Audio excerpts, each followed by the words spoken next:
spend my life mending broken people. I want to spend my life removing pain. Lord, let my words heal a heart that hurts. I want to spend my life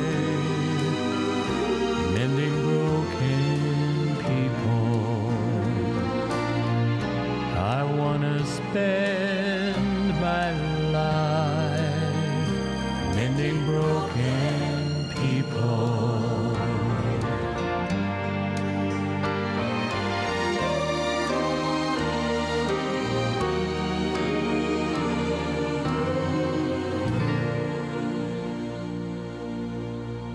Hello and welcome to our special, Thursday night? No, this is Friday morning.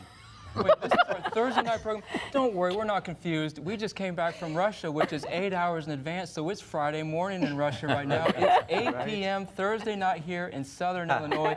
We are so glad that you have joined us this evening. And yes, we're talking about 3ABN Russia's 27th anniversary. We as the family, we're going to do some switching of chairs tonight with different people coming and going. We had a great time there with our 3ABN Russia family. And we're on some jet lag, so that's why I had I was going to say, I think we're suffering jet lag at the moment. It's an 8 hours difference, but that's okay. It's a blessing to be there, and I am always inspired to go.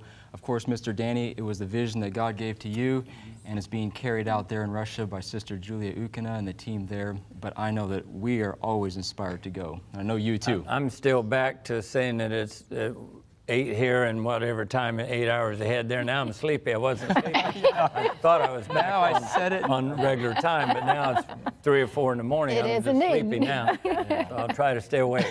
Yeah, during this program. No, it's a great, great mission, working with the Russian people, and now, you know, United Ministries together. It's an amazing group of people there. God has blessed us tremendously, and the millions of people that are now hearing Amen. in their own language. I mean, that's what's so amazing. The studio and all the people, they do so much with so little.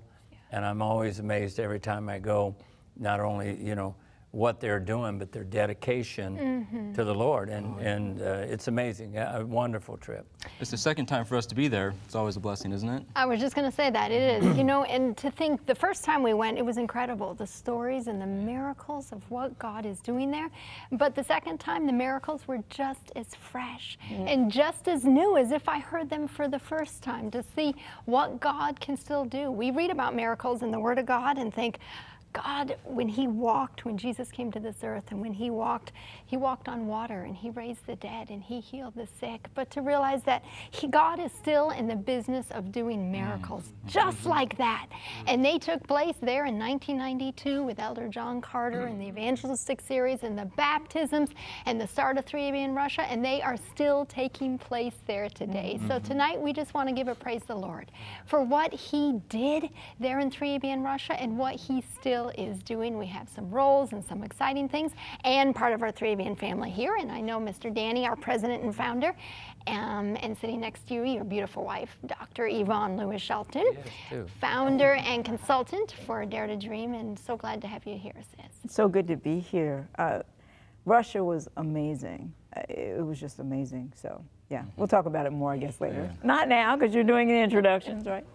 No, you say anything you want. Thank you. Thank you, sis. We're just family. You know, That's I right. like that about when we went to Russia, because anytime you travel together, you become even closer, knit together as a family, which is really special. Yeah. Next to you is your son and our brother, Jason Bradley, who's general manager of Dare to Dream. I had a moment of memory slip, sorry. I know your title. And Jay, this is your first time going. Yes, this was my first time, but hopefully not my last. An amazing experience that I'm looking forward to talking to a little bit later as well. And Jason was glad you told him who he was. Yeah, I needed that. He needed the help.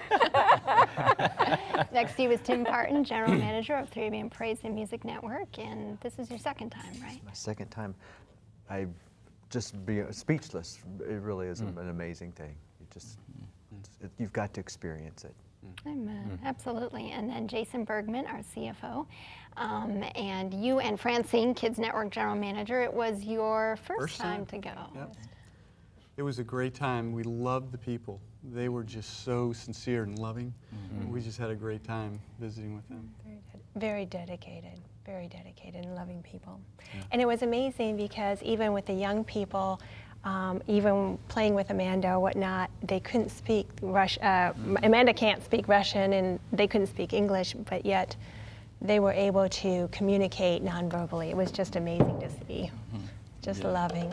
Yeah, you were able to spend some time with some of the kids I in the was. Sabbath school programs on Sabbath. Good. And Yeah. even though you couldn't speak the Russian language, still No, you were able to I was able to share Jesus with the translator with the kids. Share Jesus and telling a little story and having a little, and they, again, they were so dedicated and so loving and just very inviting. So my heart's there now. I have a little piece of my heart there for them, definitely. Maybe, Mr. Danny, take some of the viewers back, because it's hard to believe, 27 years, isn't it? It's been that long since that vision, that dream started, and what God has done through the years. So some people, it may be a new story for them to even know what took place. I'm going to comment about Please. the what would you call it, the greeting they gave us. Oh, yeah. I mean, wasn't that something? Musicians, the Russian musicians. Hopefully we'll get a little role here as we're talking about that and the Russian dance and all of that. I'm not a very good dancer. It showed up. So maybe we'll edit that part out.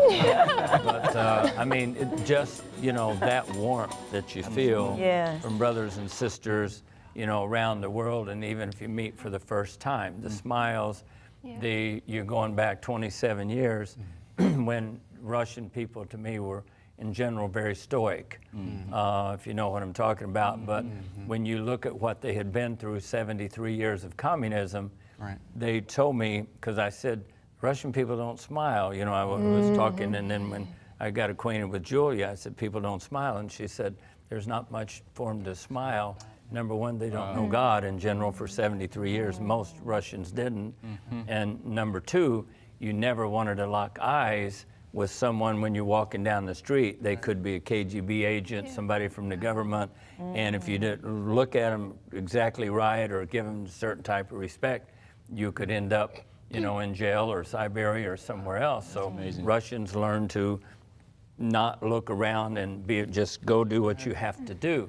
So we can't imagine that, but to see them today, the Russia of today, people happy, people smiling, and the country has progressed amazingly. I mean, they had some malls and shopping centers that were surprised us. In a grocery store, Jay, you said, I think that's bigger than Sam's. I mean, things have changed tremendously.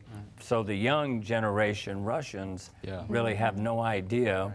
20-some years ago, they can hear their folks talk about it, but there's no way you could possibly understand. But, the thing that interested me the most, there was a couple things I didn't know. So every time I go back, I seem to learn. And the thing that I didn't really know, that Julia cleared it up for me this time, that when in 1992, after the fall of communism, her brother, who was governor, decided to privatize to foreigners or locally, because Russians didn't own their own businesses. So there were 11, the city's 3.5 million people. So there were 11 big, huge facilities that the government started building back in the 70s, but ran out of money, so just left them. So they've been sitting for 20 some odd years. And so when we heard about it, and after Carter's meetings, we baptized 2,532 people. The church there, Shevchenko, I think they call it, only holds about 200 people, probably at most. Now the conference says we have this huge problem on our hand. Well, it's wonderful. We don't have any place to put 2,500 plus more people. What are we doing? And a lot of people were studying, which we knew was going to end up to many more baptisms and many more. So what are we going to do? So they talked to us about it. We talked to Elder Carter. And so we decided 3ABN would build a facility. And so I hadn't realized, because I'd looked at 2 or 3, and one day they were saying, and I'm not sure where Julia was that particular day, but and honestly, this could have been even right before we hired her. I'm not sure. It was so early on, and I think it probably was. But they had some translators there, and so they said, we're going to found some other buildings we want to go show you. So we're driving along, and all of a sudden there's water flooding over one of the streets. It had been raining, but this was a tremendous amount of water, and so our car stalled because water was coming up, so it just stopped. So it was like, wow, we're just in the middle of the highway here, and it stopped. So we got out because what are you going to do? You're sitting there, you don't know if the water's going to keep higher. So you get out. So as I walked over to the curb, I looked over and saw this gigantic, I don't know what to call it, a building, or at least it was a building in the making, but it was, we'll show you some pictures here, what it looked like. Yeah. But this huge facility. So until recently, I thought that was on the plan, Tim. I thought that was the plan to take us to this building we just stalled out front. And I didn't really know for sure till this time. And we were meeting with the pastors of the conference, and one of them said, oh, the miracle of the water puddle. Right? Yeah. Thank the Lord for the miracle of the water puddle. So I looked at him kind of dumbly, like, oh, the water, I remembered it, but what's the miracle of it? Well, the miracle was, they said, well, didn't you know, the building was off the road and all the trees. We weren't going to that facility. We were taking you somewhere else. Wow. And we flooded right there. So when you got out and started looking around, and then you came back and said, this is perfect, let's try to buy it. That's right. And so I hadn't realized that in nearly 27 years that miracle happened. I mean, what else do you call it? Yeah. It's not a coincidence. It's a miracle. It's divine providence. And the water, and they said that water is still there. It comes from time to time and it gets deep there. But we never begrudge it. The guy said, we still thank the Lord for this water puddle because of today, of the thousands of people that are blessed because of the efforts of those, in the center. So to me, that was really neat, something that I hadn't, really been clear on, and because of the language thing going on. So I assumed, hey, this is where they're taking me next, and it wasn't. But for some reason, it's like the Lord said this will do. Now that I look at it, and I'm much older, and hopefully you get wiser as you get older, I would have looked at that and said, no way. Today, when I look at those pictures, it's like, are you kidding? That's right. You're in a foreign country, communism just fallen, there's no leadership, and there's no way hardly to communicate, and you're going to take on a project that's going to take years to construct and to finish and to really make it into something viable, a big church, TV studios and all of that. I'm pretty sure if that happened today, I would have said, Greg and Jill, that's your project, what do you think? Mr. Danny, you want to do this? Well, talk to Greg and Jill. I was commenting to Tim, when we roll in, we take the bus from the airport to the facility, and it's just like a peace comes over me. I think I was mentioning that to you, Tim. I don't know about the rest of you, but it's I feel we're on holy ground. Not that we make it holy, but that the God's the one that makes it holy. Absolutely. And so to roll into those gates, it's kind of an emotional experience, actually. You file out of the bus, and you're just looking at this facility, and you look at the pictures that Mr. Danny had talked about back in 1992, yes, and to what it is now. I mean, it's just absolutely incredible. You have the conference office in there. You can pronounce the conference better than I can. Volga Vietka Conference. And I'm not sure that's right, but that's just my memory of it. So the conference office is there, the local church school is there, all the 3ABN's facility is there. There's a couple of little, would you say, parsonages or little apartments there. The building you said is so big, we really have never had a chance to measure the whole thing, but the square footage is, we're saying, what, well over 250,000 square feet, 200? Didn't you say you stepped it off? Who stepped it off? You stepped it off, Bruce Farley. Bruce Farley. Best he could. I've tried that and with no success because you can't count that. Thank you. Thank you. In Russian. In Russian. Thank you. He clarified that. Now, as I was saying, Bruce, huge building. Bruce says it looked like one story would be about 60,000 feet, but there's 4 stories, and the back end of it's actually 6 stories. Yeah. Then you got a full basement that y'all have never been in. yet. That's just huge to go in That's the right. tunnels. Yep. We haven't been there. Beneath is amazing too, to see all of the piping and the electricity, and I mean all of this. So They have a yeah, carpenter it- shop, it- mechanical shop, A boiler. The gym? boiler? Wasn't there a gym? There was was a a nice gym. gym in there. Gym, plus, yeah, this big, huge boiler room Cafeteria. facility is, Yep. is amazing too. So it's a giant facility, but it houses, I mean, it's an amazing, Yeah. working together. Ellen White testimonies 9:117, the work of God on this earth will never be finished until the men and women comprising the membership join hands basically with the leadership or administration. Then the work can really go forward. Amen. I don't know any better example anywhere in the world than I see the relationship between 3AB and Russia and the conference there, and then all the people that are involved, and they have a school and a bookstore and a health food store, and I mean this thing, and it's busy every night, and people coming from all over, really. What's amazing to me is that when you saw it, when you first saw it, it was like a shell. Yeah. So Yeah. the Lord had to give you special eyes, I agree. really, Yeah, absolutely. to be able to envision what it could be. Because remember, you told me that someone that went with you just was Bob really, Ellis. he was really depressed Yeah, when he saw yeah. it. Bob Ellis, Because- and many of our viewers here will know him. Yeah, you would have to have special eyes to see what it could be. And then the work, the joint effort of our viewers in Yes. supporting that work and the people there in building it. It's just amazing to me how God took it from that shell and made it into this amazing facility. Bob had gone to the meetings there with Elder Carter, and then I had gone back several times. We'd purchased a building, so I was telling him about it, so we were going to take him back. He's a newspaper writer and here in the States, and so he wanted to go back and see and report on. So we went back and I showed him. We really hadn't done much. They'd cut all the trees around, but people were hand bringing in thousands of bricks and doing a lot of volunteer labor on by Sundays. hand, by But it hand. still looked like it did about when I saw it, because it's just a few months into it. And so he came to Russia, was so excited, and then he went into depression. He told me later, for about 3 days, I couldn't do anything. I didn't want to leave the room. I was so depressed, and said, what has he done, in a foreign country, and what in the world was he thinking?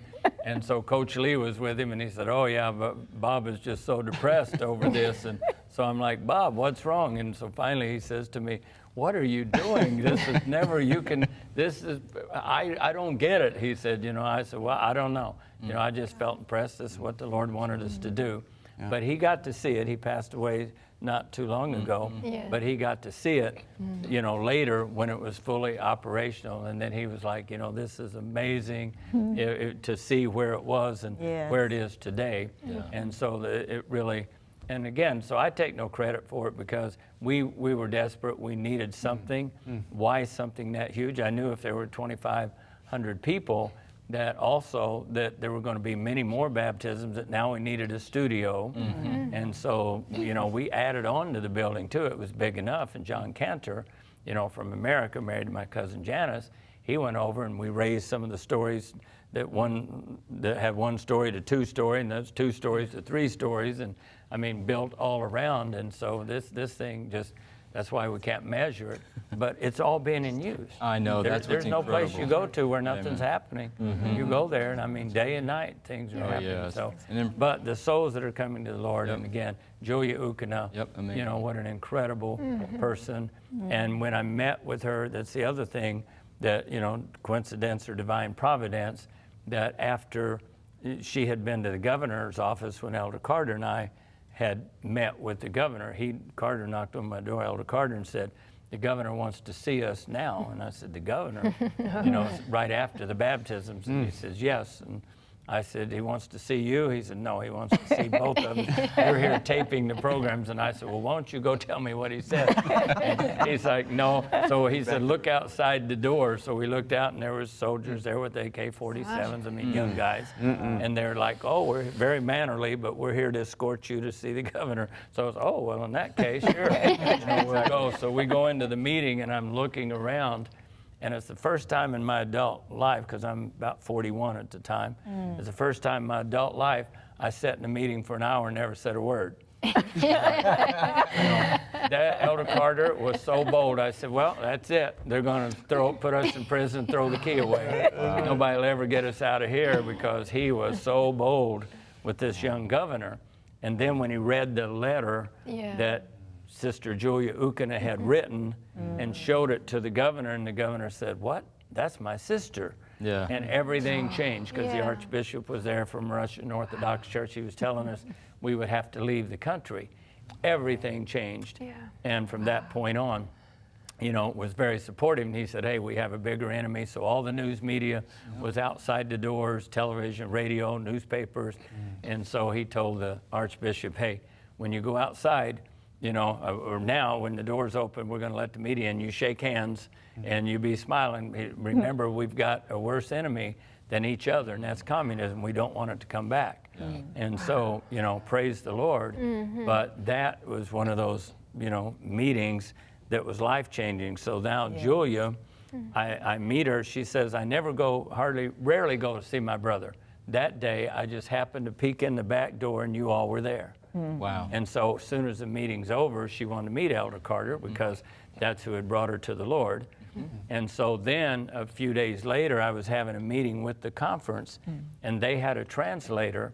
And so she had introduced herself to them. She has a doctor's degree in, you know, specialty in linguistics, a professor at the language, you know, institution there, 2,000 students.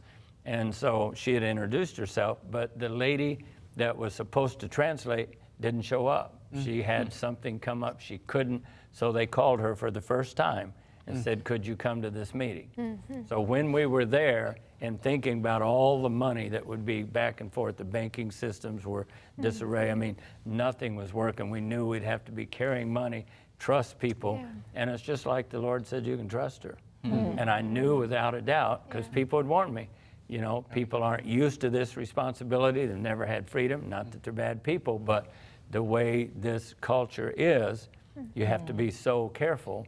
And at that time, it's 6,000 ruble or so to $1. And so, I mean, you could go with a few dollars and almost be rich there, because the economy was in such, you know, such a mess. So now, there's Julia, and I knew right then, it's like, you know, we can do this. So later I asked her, and she became a translator for John Cantor, would climb up and down the ladders, was there in zero weather and snow, and always carried this little sack around, and I'd see her. It reminded me of a little squirrel eating nuts, because she would be, and John had all these workers, and he'd be saying, you got to do this, and you need to be here. And of course, Julia translated all of that. So I said, I noticed you used to carry Julia when I'd come. She said that was the stress, because John would look at me and I had to tell all these big guys everything he was telling them to do, even when it wasn't fun, and I was so stressed out I was just chewing on something. But you know, the Lord is blessed, and look what God has wrought. That's none of us. That's in spite of us. But I do want to say this. None of that would have been possible without you. That's right. Because the viewers caught the vision, Jason. That's right. The first night that Elder Carter said, we need $75,000 to rent the hall, the people, and 3ABN was young. We were 6 years on the air by that time, 8 years starting, but 6 years on the air, and was young, and literally the money came in during the one program, Thursday Night Live, and more money began to come in. And so our viewers responded. Then we spent probably $2 or $3 million. We try not to, had to keep record, but you try not to think about it too much. You just see the need and do it. And yet the money continually came. We've never had to beg for the money. And to this day, 3ABN in the U.S. supports Russia, because the situation there, they can't really support themselves for all that they're doing. And have they made their mark? Somebody else addressed this, but Tim, you saw the awards and things. Tell us a little bit about they go to. They have a beautiful wall of the certificates that they've received, the awards that they've put themselves up against the secular cable companies, the different networks there in Russia, and they walk away with awards for the stuff that they're doing from the equipment that they've made by hand, because there's not, it's either it's unavailable or it's just too expensive for them to buy something off of the internet or out of the store. And so, and it's so effective, and I'm having Greg take pictures of a couple of the sets. I want to do that back home. Yeah, and they're made, I mean, a lot of their stuff is custom made in the machine shop there by, I think Valeria is one of the people that does a lot of that for them. It's incredible. It is. What do they have? Is it 28 or something, like either certificates or trophies and all of that, and that's their production. Very prestigious awards, too. In Moscow, they go to these big, media events, and they're giving them all of this, which is great because it gets people wanting them on cable because the quality is so good. And I mean, they're on hundreds of now, what is it, a couple hundred cable, I'm not sure, but hundreds of now cable companies, but on satellites. And I mean, They're on just 2 satellites covering all of the former USSR, and the cable companies. It was like a 170. It was over 170. I would say it's close to 200, and then it covers 400 in some cities, which is just amazing. The population that it's reaching is amazing. It is. And the people that are joining the church, accepting Jesus and then joining the church is just amazing, but only heaven will tell how many just accepted Jesus, whether they joined the church or not. You know, the people, it's amazing to me. I'm just in awe. I'm in awe of God for what He does and how this all happens, because for 3ABN, that's a lot of money for us. Yet when you see all the workers, all the facilities, I don't know, it's 30-some thousand a month, but that wouldn't go near, I mean, here that goes not nearly that far. So it's a great investment that way, but thanks to you, because without you, this wouldn't be possible. And there's still a great need, and people are coming to the Lord. I mean, just it's hard to talk about and comprehend, but going there is a wonderful, wonderful experience. Yes. And I've told the Russian people, without you, our viewers and donors, supporters, listeners, that it wouldn't be possible. And they always say, tell the American audience and the rest of the world audience, thank you so much, spasiba. Очень спасибо, big, thanks. Big thanks. And from all of us here. So Amen. We have a special gift tonight. The call center is open this evening, and we have these little Matryoshka dolls. When you go to the doll market, they have the larger ones, but these are the little ones, keychains. And we want to make this available, and we will send you. We actually brought back in our luggage several hundred of these, so that's right. Limited supply. So there is a limited supply, but if you call in tonight to make any size donation for 3ABN Russia, just say you want to support the work in 3ABN Russia, you want to support what is going on there, we would be happy to send you one of these little keychains. And what it does is it reminds you to pray for the work. It reminds you that God is using them in a miraculous way to reach the former USSR with the gospel. People are coming to know Jesus, as you mentioned, not just the programming, which is incredible quality. They do Bible studies for children. They do Bible studies for adults. They send out literature. They correspond with people. So there's the programming aspect, there's the literature aspect, there's so much that takes place there at 3ABN Russia. So we want to send these to you as a thank you, and thank you for your support and for your prayers for 3ABN Russia.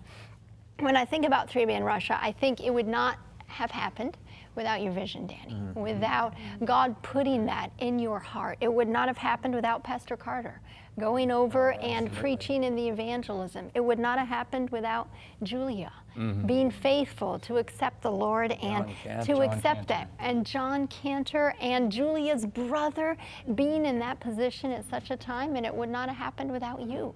So thank you for your support. Because of what you're doing, millions of people are finding out about Jesus. So let's talk about our trip. I don't know, and just maybe a highlight or something that you really enjoyed this time, or some way God used it to change you, or just what's on your heart. My favorite time when we go is when we sit up in that upper room and we share, and we don't speak the same language, but the presence of God is there. And so we communicate. Julia, of course, she's translating and all of that, but there is just this beautiful exchange of the heart to me. And so when we talk about, when we talk with each other and we get to see what they're doing, and it's just, to me, it's such a beautiful time. It really is. It's a beautiful. You know, I am always amazed. I love to watch Danny when we go over because you just see him. It's like all the memories. I'd love to be in his mind just to be able to know what he's thinking. He can see how far how far we've come in that situation. But I wish that everyone could go, first of all. But I wish you could know this man's heart, like we have the privilege of doing. And even if I weren't on staff here, it's just, again, I'm really speechless to see Danny's eyes just glaze over with the tears that are because his heart is so full for those people. But it's again. Moses had his Red Sea. You were talking about that water right there, and I'm seeing Joshua at the Jordan, and you at the whatever you would want to call that body of water in the street. It's just a powerful. I just want to challenge our viewers. We all need something. It's not Danny, as he has said, but he stepped out in faith to take on this. God-sized dream and vision. And so I encourage you to find something to attach your life to and attach your heart. It certainly, it seems like a fairy tale. Every time we hear the whole story and you lay it out. But this man is my hero, and I truly, I just am in awe to be a part of that. So. Danny, thank you very much for just following God. It's truly amazing. And for I know there were a lot of key players, as you've mentioned. But it's and God gets the credit. Oh, absolutely, ultimately. absolutely. But he uses man all through the Bible. It's clear that he had to Isn't use it great he uses us in spite of us? in spite of We us. don't have to be perfect. Nope. Yes. Nope. That No. if we go, the blessing is on the go. Amen. Exactly. And I love you. Again, I can dream all the dreams I want, but unless the folks at home Oh, absolutely. catch that vision, it's not going to happen. But the Lord wouldn't put in someone's heart to do something unless he knew. Yeah. Dr. Thompson used to say that when Jesus said, "Go ye into all the world," he counted his resources in advance and found that he's not wanting. And so that's the amazing thing. So if God puts something in your heart, know that he's going to supply every need. If it's his But will, it's his bill. Yeah, when I go there, I'm just watching, and it's like I'm as amazed as everybody else is. That's right. Because really it's been so long, and you just see, how did God do all of this? Because as I said, same way with 3ABN, we gave a tour recently, which we don't do too often. Some folk came here, and we went on a Sabbath afternoon, went from one building to another building to the next. The Loma Kings were with us. And as I looked at every bit of it, I was as awe as they were like, man, I didn't realize 3ABN's this big. And you go to each of the facilities and look at it, master control and the studios, and even call center and the radio, and all the worship centers and the school and the gym. And it was like I was sitting there like I was visiting for the first time. It was like, wow, this is really amazing what God has done, because you take it for granted. And that's what I mean. You're not puffed up about it. You're as overwhelmed as the rest of us are. Yeah. So, No, I am. it's amazing. What about you, Jason? You've heard these stories, I know, through the years, and then to actually be there and go on that trip. Yeah, well, like meeting Julia Ukana here in America and meeting some of the people that work there. Julia is a woman that is just like sweet to the core. Like she's just such a sweetheart. And there's a saying that attitude reflects leadership. And so when we went to 3ABN Russia and I got a chance to meet the other team members and all of that, you really see the light of Christ shining through each and every one of them. I mean, the time that went into coordinating the schedules and planning all this stuff. We know what it's like here with camp meeting and planning that out. And here you have the 27th anniversary of 3ABN Russia. And so when you think about planning all of that, and now you have people coming from overseas, and so you're coordinating you know, that whole itinerary and setting up different places for them to see, and translators and all of these things on top of their already incredible workload. And the fact that they took all that time, you know, to really just show us around. Yeah. And then when we leave, they were taking pictures the whole time, and I'll hold this up. They gave us these beautiful little boxes, these wooden boxes that says 27 years, 3ABN Russia. And then they also have, you know, pictures from our journey in there.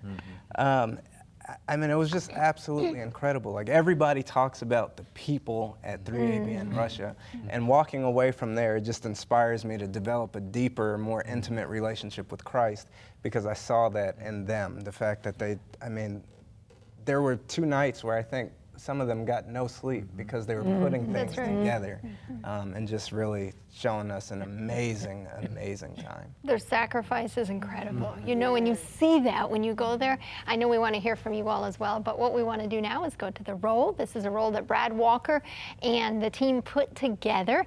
You see just some highlights of the 27th anniversary of our trip there at 3ABN Russia.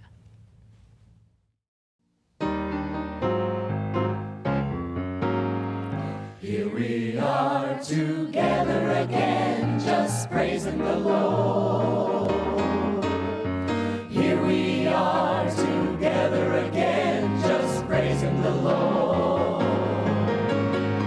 It's been a while since we've seen each other. I'm glad to be with my sisters and brothers. Here we are together again, just praising the name of the Lord. Here we are together again, just praising the Lord. Here we are together again, just praising the Lord. It's been a while since we've seen each other. I'm glad to be with my sisters and brothers. Here we are together again, just praising the name of the Lord. It's been a while since we've seen each other. I'm glad to be with my sisters and brothers. Here we are together again, just praising the name of the Lord. Praising the name of the Lord. Praising the name of the Lord. So that was just a really sneak preview of what took place at 3ABN Russia's 27th anniversary. Thank you, Brad, for putting that little roll together, because he's just as tired because he went on the trip, and he's actually going to be on the set here just in a little bit. But a lot of fun there, and it is our family. You know, and to be there together, I think it's a foretaste of heaven, and oh, just what a blessing. Absolutely. Jason and Francine, what about you? Well, you know, actually, why don't you go? I was amazed by the love of the people, I have to say. For me, it was, their light was shining all the time, and the love, the commitment that they gave, I mean, they were giving anything that they could in their time. It was just amazing. And I worked with Yana a little bit, and she was our translator.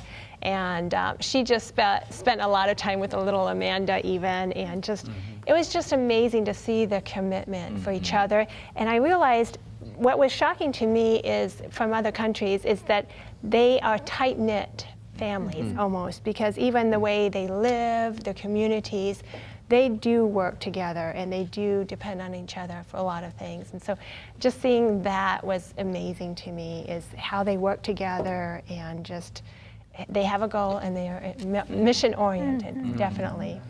So yeah, you were saying, we were hearing that 95% of the people in Russia live in the cities. And like you said, it was these pods of cities, and they're a very close-knit culture, and I didn't realize that. Right. I'm usually, when I read in the history books, the stoic kind of people, like you said, Danny, but I saw a totally different Russia. I mean, the people were sincere, they were loving, they just loved life. I looked at, you know, I've been to Switzerland, we've been to Europe, other places, and Russia is back where other countries. I mean, their malls, the people are, the young people are smiling and happy. And I had this totally different view. The other thing that was interesting is, like you said, that building from what it was, this concrete slabs, in this brush that you could only see some holes. That viewpoint that you saw and what it could accomplish, and the utilization of how the people are using it, Julie and her team and the conference and the school and all the things that are going on. It's amazing to see how you, the viewers, are partnering with us to make this a blessing. And all the sites and all the cable companies that are producing 3ABN content that are getting huge remarks on how well the content is just amazing. So thank you to viewers like you that are willing to partner with us to make a difference in Russia. Beautiful people. I have a great appreciation for what they do.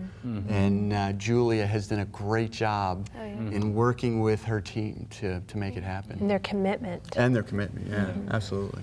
To me, one of the things that was so beautiful was the giving nature of the people.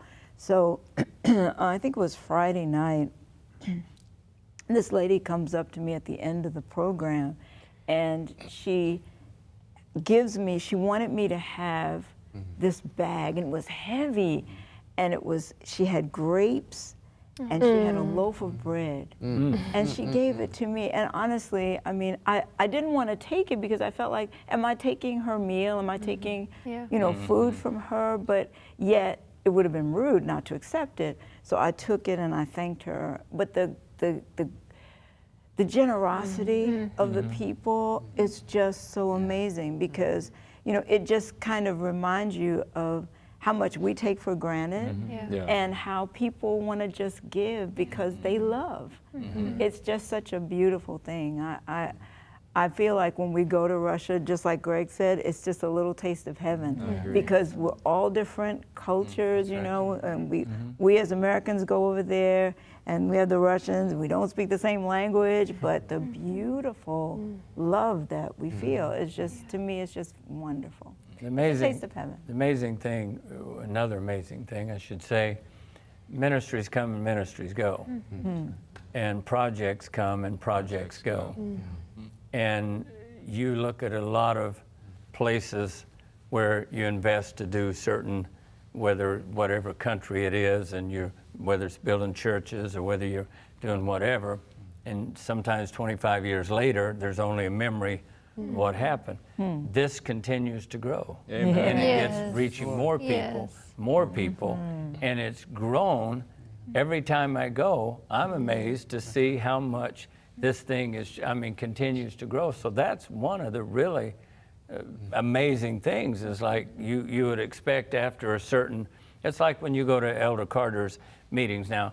Over the years and growing up, we'd have evangelists come, Tim, and they'd advertise locally. And so the first night you'd have a full house, and maybe the second night nearly full, but third night there's some less, and then get in the middle of the week and there's half the audience, and so you go for 2 or 3 weeks, and by the end, it's mostly your people and a few visitors.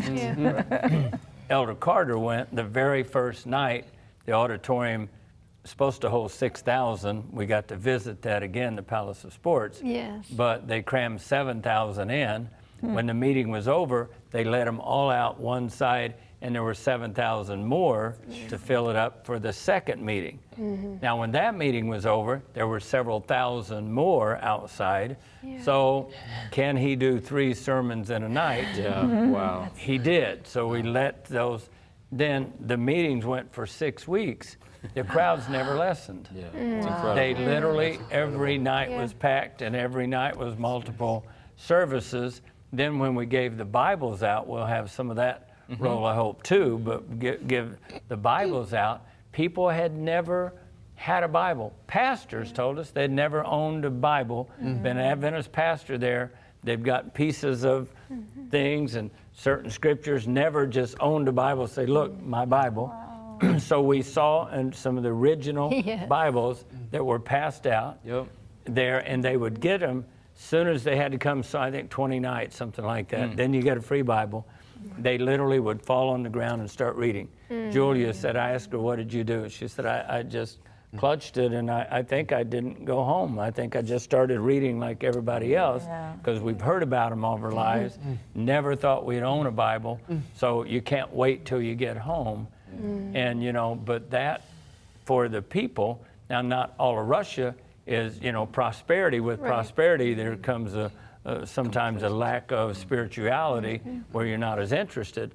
But people everywhere have a homing device that we're not really home till we're with Jesus. Yeah. And so I believe we could go back there again and do more meetings, and I believe evangelistic outreach, and see the Holy Spirit work again in tremendous ways. People like to say evangelism is dead. I don't think so. If evangelism is dead, it's because we're dead. That's right. Not in God's sight. But, you know, when you take someone like Elder Carter, whether he goes to Africa, whether he goes when he's in Australia, you know, no matter India, no matter where he goes, Papua New Guinea, he had between 100 and 200,000 people a night. Yeah, that's out in the open as far as you can see. Now, what is it? Is he just the greatest preacher ever, you know, or is there something going on? And what it is, he is a good preacher, and I hate to use the term great because all of us are humble servants, but he's very good at what he does, but he's a great organizer. He understands people. He understands marketing and advertising and the amount of money needed to put in to just advertising. A lot of people they don't want to give to do the whole meetings. But Elder Carter, by faith, goes forward, then gets churches everywhere to working together, committing. They will come, their members will come, they will help. So when he goes, then the people want to hear. They can't get enough. So they come every night because he presents something new to them night after night after night. And so heaven will be amazing for Elder Carter. Because it's going to need an eternity for people to come up and say, I was one of those 100,000 people in Papua New Guinea. You know, I was those filling the Sydney Opera House, you know, night after night for 6 weeks in Australia. You know, I was in India, I was in Angola, I was in, you know, in Russia. Numerous, I think he held, I couldn't even tell you, maybe a few dozen evangelistic series throughout the 11 time zones, and he would go in the winter. You know, I mean, in the winter, I always made sure the Lord called me there in the summer. So sometimes you help the Lord with, you know, like can I go in the summertime? And so, right.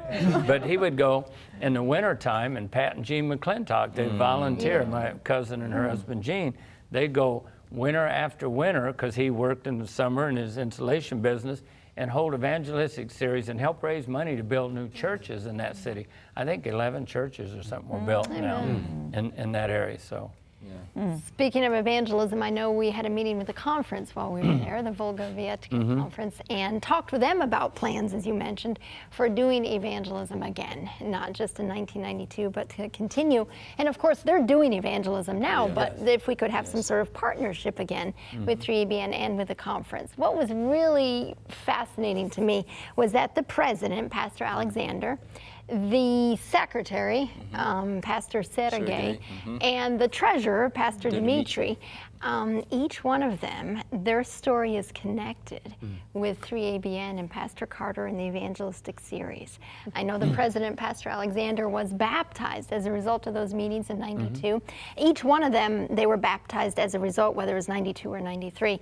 But it was really neat to me to see that they joined the church at that time, and now God's using them as leaders in the church.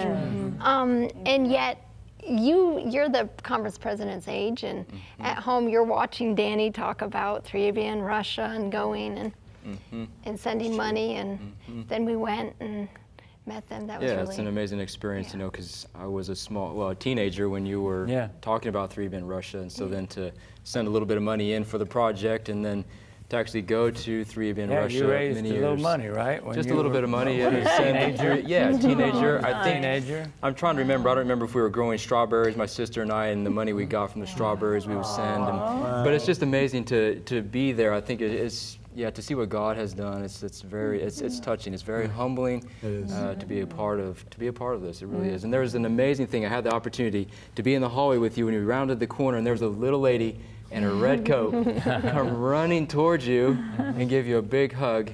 And a bunch of kisses. And a bunch of kisses. Yeah, Dr. Yvonne. I'm listening. All over my cheeks. Yeah. Yeah. Talking Russian fluently, and of course she is Russian, but to share that story, it's Alexandra's her name. Alexandra, she says she's 81 years old now. And when we first went, just purchased a building and started to build the studios, a lot of church members volunteered. I thought for years, there's another thing, it took me years to find out, I thought she was a church member because she was so happy that a church was built, and she was only a block or so away. And I found out for sure this trip she never was a church member, not an Adventist, but she was so thrilled there was a church that she and her friend Vera, who's now resting in Jesus, began to come over every day. I figured out time-wise she's probably in her mid-50s, but when I went there, the studio, when we decided to build a studio, probably 25 feet at least to the ceiling. Way up. They cut down saplings, and they had rope or leather, and they would tie these, and so when you'd get up, because I don't mind heights, but this was a little scary. Bending. They would climb up to the top of that building, and every day Alexandria was up there with a hammer and a little chisel, trying to chisel holes in the stone, in the concrete, so that they could hang rods down to hang lights and all of this, and volunteering, for weeks, which went into months. And so we put her on her little stipends, and she really wasn't there for the money, but could use the help. So, but I'm amazed that people like she and Vera said, we're so excited. There's a church, and we want to be a part of it. And she's been coming ever since. And as we're pulling out, she's waving at the bus. Oh, she brought us the crepes, a whole plate full of crepes too. They're always 81. When food was scarce there. In the beginning, it was really, there weren't restaurants you could just go to anywhere. We would go to the train station for that all-night ride, and always faithfully, she and Vera, her friend, and a few others would bring a big, like thin pancakes, crepes, but they'd have jellies or jams or something with it. And they always brought us, and sometimes boiled eggs, and they would give it so we'd have something to eat. So generous. Sure enough, she brought her big thing of crepes and a dozen eggs, boiled eggs, and gave to us for our trip back home. But sweet. to see her after all of these years, and it's amazing. I didn't know she was there, and didn't know she's still alive. I hadn't seen her in so long, and I heard Danny. She always said Danny, Danny, with that distinct little voice, and then she came running, and so we just really hugged and embraced, and to see her, it takes you back to say, look at the sacrifice. And she's now 81 years old, and I said, still очень красиво. You're very beautiful. And she smiled real big. She said, you look good, because she said, I'm 81. I said, oh, you're beautiful, a beautiful person. Yeah, and it's amazing because she was using the hammer and chisel because there were no drills or drill bits readily available to drill through that, so to do that by hand, I mean, it's amazing. And the food, you were talking about the food, just so generous. I mean, we are well fed. Jason, I know you like food. It's good food. Larissa cooked for us a great deal. Yes. Larissa did. It was wonderful. Vegetables. Fresh, Really beautiful. Yeah. fresh food, fresh strawberry jam. Oh, yeah. Oh, man. He's reliving it right now. Jason, he could go to the Alps, and he'll send pictures of the food rather than the Alps. On Facebook, you'll see, I was small print. I was in the Alps, but There's the food. the food. Yeah. Tim, you're going to say I was something? just going to say, when we were in the service on Sabbath, and you asked for the hands that were of the people who were there, who had been baptized back in '92 or during the meetings, I was just impressed with the amount of people that were there in the service that were Still faithful to the church, to the Lord, and the 3ABN there. I mean, amazing. The Farleys came with us. That They was fun, did. wasn't it? It was Bruce so and Jackie great. as chairman Of our 3ABN board chairman. It was great. And that was their first trip. Yes, And they loved it. They were like the rest of us. They're in awe of what God is doing. So I'm not going to say has done, what God is doing and continues to do. Yes. And so we thank you again for your love and prayers and financial support. You told me a little bit ago, I think your lips said $41,000 a month or so that it costs to keep Rush, and for all that's done, you'd think it'd be triple that or quadruple, but that's what it costs every month. You know, we've been doing that for a number of years, but because they're growing, that 41,000 needs to be 45 or even 50. Right. So that's where your support is needed. Yeah, stepping up. And yeah, we appreciate every dollar that comes in to 3ABN to support the work in Russia.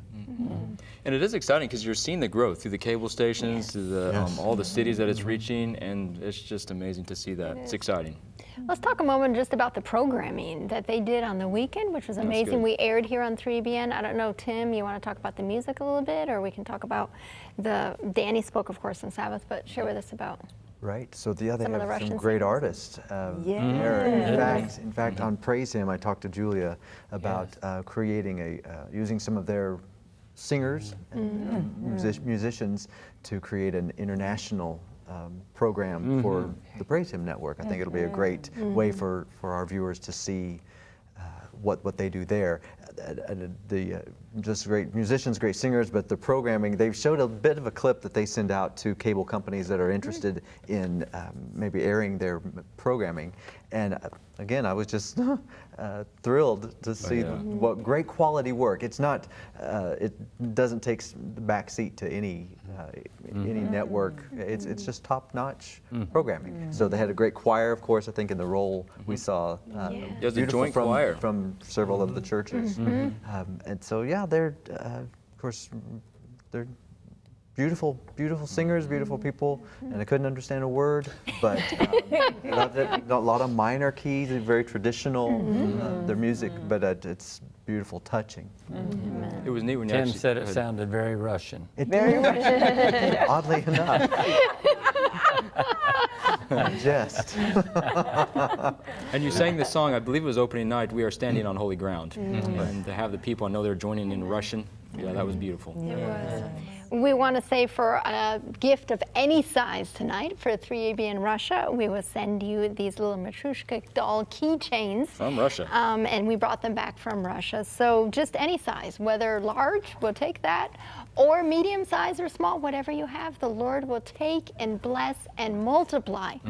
And He can use it to impact the former Soviet Union for Christ, because that's what they're doing currently. So thank you all so much. I know we're trading out at the top of the hour here, so thank you all so much for being here. And second hour, we're going to talk some more about 3ABN Russia and the trip, hear from some more people who went, and I think we have some other things too to share with you. So thank you so much for your support of this ministry. You are part of this ministry.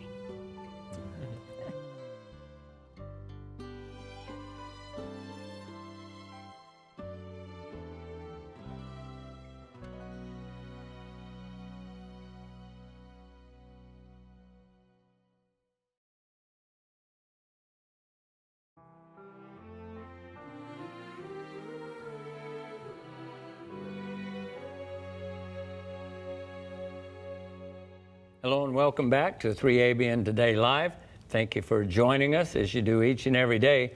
One thing, Yvonne, about 3ABN, we never have to worry about getting bored. That's right. Because you don't always know what's happening next. That's right. We thought we were being replaced, right? Yes. You and I was leaving, and just as the break came about, Greg and Jill said, I know it's late, but we still have some meetings. Would you and Yvonne mind hosting? Now, how do you say no to them? That's I mean, right. this couple, they look at you and smile, and they're just so great, and they do all kinds of stuff for me and sit in meetings for me, all kinds of stuff, you know, so how can you say no? So here we are, we're back, but we have some new smiling faces. Would you like to introduce us? We do. Oh, now you know my brain locks. No, it doesn't When I lock. start doing it. I'll help you, and if I can't help you, Brad will help me. Okay, And okay. Tierra will help him, but, you know, we'll get it done. All right, so let's start at the far end of the table with our Pastor John Lomaking, who is the director of World Evangelism and for 3ABN and the pastor of the Thompsonville Seventh-day Adventist Church.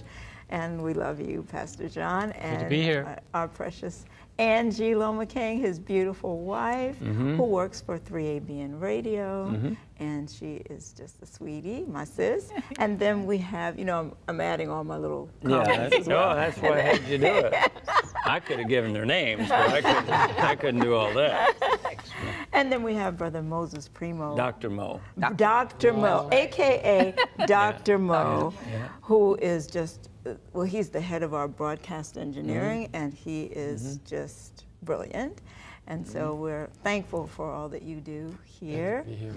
And then we have Tyler Walker, who is a director here at 3ABN. He's too young to direct, isn't he? No, you know what? He's got it together. He is a director. He does, doesn't he? He is a director. He directs a lot of the Today programs. I know he does. Yes. It doesn't seem right. He should be, you know, he's too young to be the director. I'm still complaining. I'm glad you are, but I guess when you got it, you got it. Talent just comes out, and so, you know, he earned it, didn't he?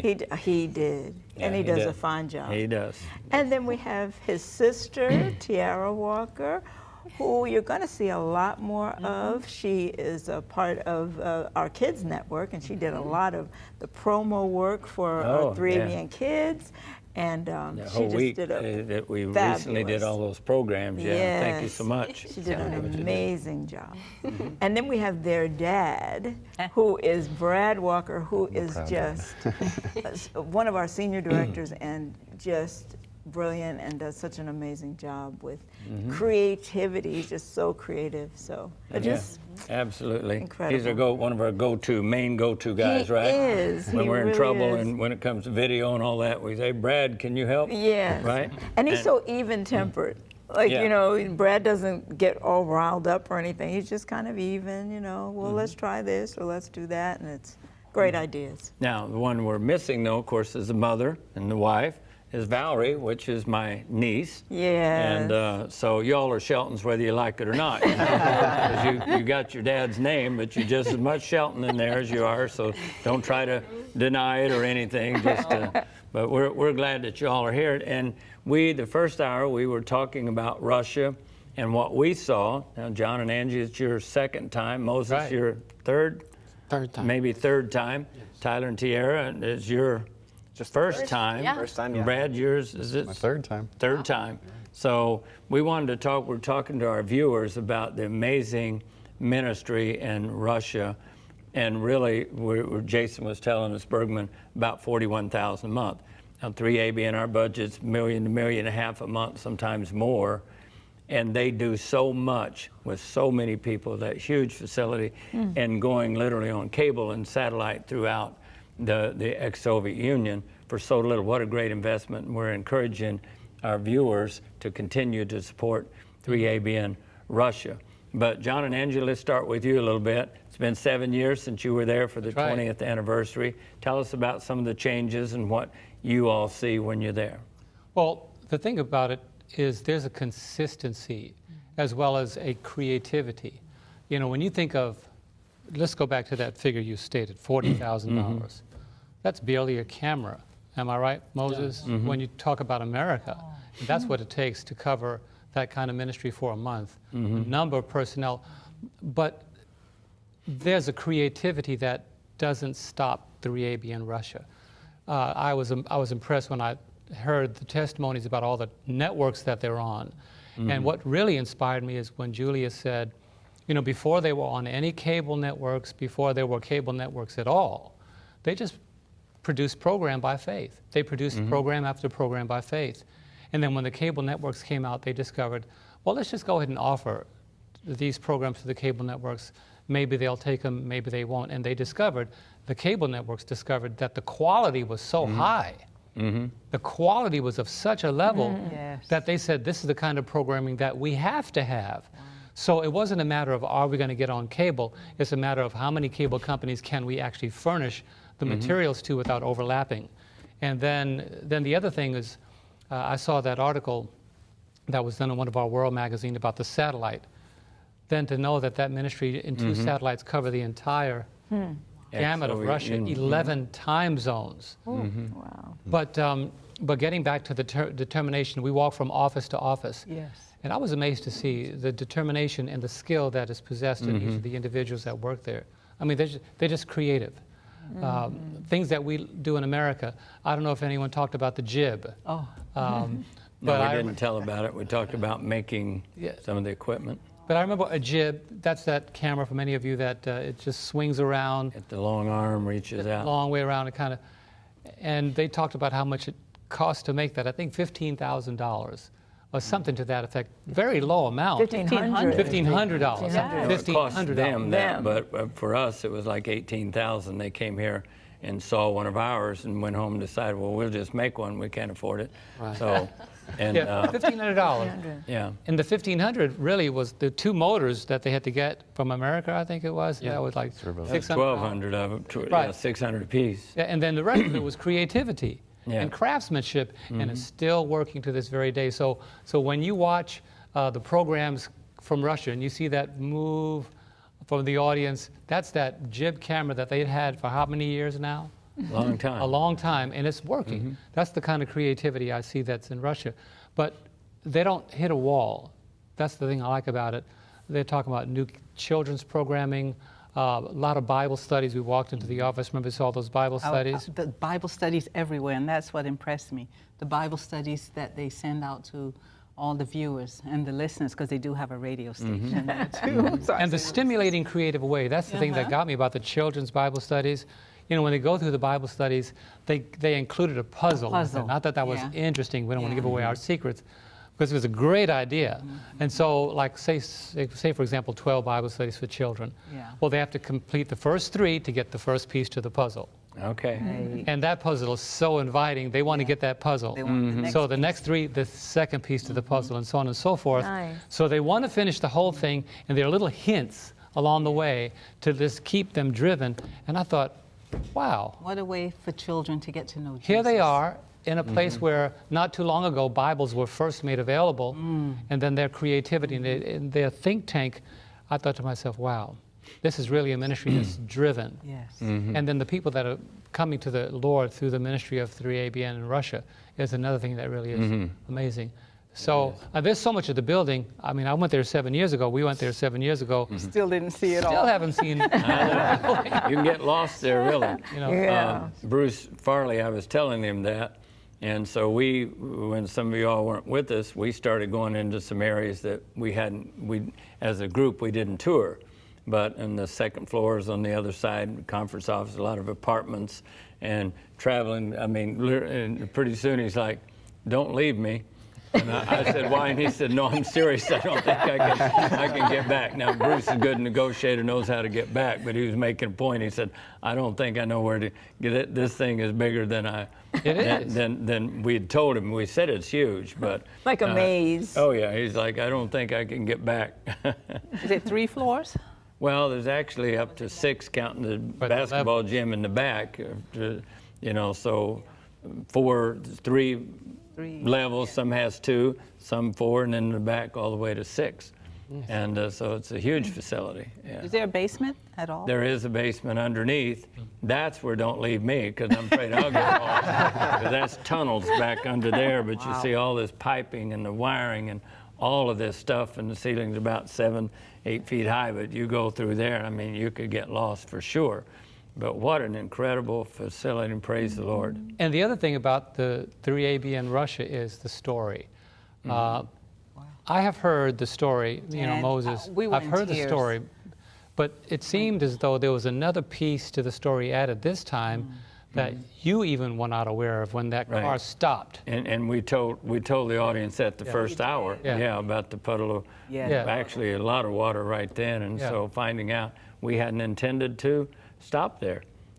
They were taking me to another bit. When we stopped, got out, I said, I didn't know till recently they didn't intend to stop to that building. They were going to show me, and I'd already turned down 2 or 3 others, or said, I don't think these have worked, and that was the perfect one. I mean, that's just divine providence. I mean, of all the places, that's a huge city. It's 3.5 million people.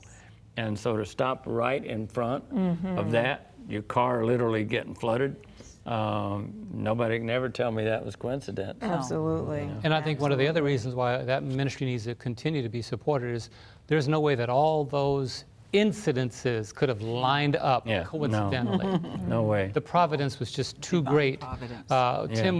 I was watching Tim Parton when he was sitting there, and he looked at me and he was amazed. He was just speechless. Yeah. And I said, Tim, what do you think? He said, I can't even really find a word to describe how I'm feeling right now, because you got to say this is either the best, I'm adding my own interpretation, this is either the best coincidence or this is totally divine providence. And I prefer the second one because of what's happening now at 3 a.m. And then Julia, I like it when they knew she needed a new laptop to keep working. And they said her heart is so, she has such a giving heart. And the edict was, this is for you. And but just that whole camaraderie spirit, everybody doing their best, staying on the cutting edge and putting forth all their effort to make it work. And I praise God for it. I mean, that's just the tip of the iceberg. There's some more things that'll come in a moment here. Angie? I was just impressed by that place. The people, I just love people. And going out and mingling with the people. There was a time where I walked around the building by myself. I didn't know where I was going. I didn't, and I got lost. I walked up, and then next thing you know, I'm like, then I saw Svieta and Sasha and all that. Then I went outside and I saw the lady. This lady came up and she was talking to me in Russian. And she pointed to my shoes. And she said, and she pointed to my top and she said, I don't know what she was saying, but I figured, and I went, Spasiba. So that means thank you. Thank you. Yeah. And so she kept talking to me and I just videoed her. And when I showed, and I had a little gift. Sometimes I travel and I give people gifts. I gave a small little gift. And I gave it to her and she was, oh, Spasiba, Spasiba. And we went into the church. And when we went in, she just kissed me on my cheek and she kissed me. And when I showed you the video, she was the lady that was there from day one. When Alexandria, that's her sure. We talked about her earlier too, Yes. Amazing little lady, 81 years old now. Still going. Moses, you met her, you talked to her. Yes, and when I talked to her, she said, I remember you. She did. She said that? Yeah, she did. She said, oh, I remember you. Yes. Now, when you first went over there, Moses, what did you see versus this time? And how long ago was it? It was 22 years ago. Wow. In, I think it was 96. Okay. Was last time I went. And it was very different. Of course, everything was from the beginning, and we were building walls, and they were getting ready for production, so they didn't have an engineer. So I went there, and I brought some equipment with me, and I built the control room, and from the countertops and everything to the wires, and we put some lights there, lighting grid, and the people was very helpful. I remember one person that caught my attention is Alex. He was there and he's still there today. He was very versatile. He would go from installing some computers to help me in wiring, making connectors. So very, very helpful. He would stay late working with me. And one thing that I could see is that they wanted that so bad that they were willing to do the to go the extra mile and help. And I've been here at 3ABN for 28 years, and I have built a few control rooms and TV stations in other countries, but I have not seen the project like Russia in any place else. It takes a lot of, and Danny knows this, it takes a lot of investment. And it's like you raising a child, you know, it takes a lot of investment But after the child is grown up and you start to see them finishing his university and going to work, you see the results. And then you see the grandchildren. Okay, And, now you're talking. you see a lot of results. And I think that's what we see in Russia. There is a consistency in growth. And it's not like the people are coming to the church or coming to the center and they are leaving. They are staying there, they are helping, and they are building a center that it helps to distribute that satellite coverage to cables and TV stations and the radio stations. So it is a project that is in full fruition of growth, and it hasn't stopped yet. Yes. So it is a beautiful project. Yes. How many, does anybody here familiar with a high 8 camera? It's Oh, called yeah. High 8. We have one. That dates you. Oh, You yeah. know, So that dates you. Ty, you probably, and Tiara, you never used a high 8 I've never camera. used one, no. Yeah, Recorded when they were a baby, they got some high eights. yeah. So when we left Russia and they first wanted to build a studio, I had like a little high 8 camera that I took with me, and I think we left them 1, then we got them 2, and they're just these little, you could explain to Moses how it works, a little high 8 or... 8 millimeters? It's yes, it's a magnetic tape that You're like records. a technical woman over here. have something going wrong at home, engineering. I'm gonna call Molly. I'm gonna call you. That's pretty good. All right. So it's a tape technology, and we don't use today. It's all hard drives. We went back a few months later, and they had taken these 2 cameras. They didn't have anything like them at the time, and they had already been putting programs together. I mean, doing some editing, and I don't know how they did it, where they come up with, but we were amazed from the beginning. Whatever you give them, they'd improve on it and make it better, and then the creativity would just come out of them. I mean, and then we gave them a little more equipment, a little more, and then, of course, you helped them there to get the studio going. And so... Yeah, well, the proof of that is that I haven't been there for 22 years. Yeah. So that means that they are self-support in terms of doing the work and growing and keeping the technology. Every year when Julia comes, we have a Skype conference with the engineers there, and they tell me what they want or how they want, and I help just in consulting, and sometimes they have a list of things, that wish list. So I buy here, give it to Julia, and then she takes back. But in terms of doing themselves, they are well able to do that. And I built the first control room in 1996. And after that, in 2006, 10 years later, they kind of demolished what I had done, and I rebuilt a new control room and built another studio. So they are very smart people, and they are very able to grow and to reach and to fit into whatever requirements that they need. Okay.